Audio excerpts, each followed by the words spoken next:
రెడ్డి సామాజిక వర్గం నేతలతో తనకు విభేదాలున్నాయని దుష్ప్రచారం చేస్తున్నారని ఆరోపించారు నెల్లూరు నగర ఎమ్మెల్యే అనిల్ కుమార్ యాదవ్. ఇద్దరు ముగ్గురితో విభేదాలున్నంత మాత్రాన మొత్తం ఆ సామాజిక వర్గం అంటేనే తనకు పడదని ప్రచారం చేయడం తగదన్నారు. వాస్తవానికి రెడ్డి సామాజిక వర్గ నేతలు వ్యక్తులతోనే తనకు ఎక్కువ సాన్నిహిత్యం ఉందన్నారు వైసీపీ ఎమ్మెల్యే అనిల్ కుమార్ యాదవ్.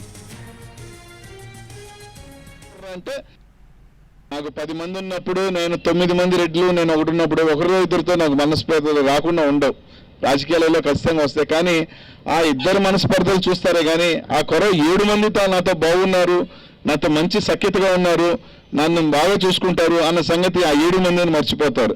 కేవలం ఆ ఇద్దరినే కొలమానంగా తీసుకొని ఆ ఇద్దరితోనే ఉంది కాబట్టి అందరితో గొడవలనే ఒక ప్రచారం విపరీతంగా నా మీద చేసే కార్యక్రమం జరుగుతుంది. నేను రెడ్ల వ్యతిరేకం అని చెప్పే వాళ్ళు, నేను పొద్దున్న లేచి అనిల్ రెడ్ల వ్యతిరేకం అని చెప్తున్న వాళ్ళు, నేను రెడ్లను ఇబ్బంది పెడతానని చెప్పే వాళ్ళు, అదే వ్యక్తులు మళ్ళీ ఏం మాట్లాడతారు? అనిల్ వాళ్ళు చెప్తారు, వాళ్ళు చెప్పి వాళ్ళు ఎవరైతే మాట్లాంటారో వాళ్ళు మాటలని ఇది చేస్తారు, మా మీద పడతారు వాళ్ళ మీద. సరే వాళ్ళిద్దరు ఎవరు అంటే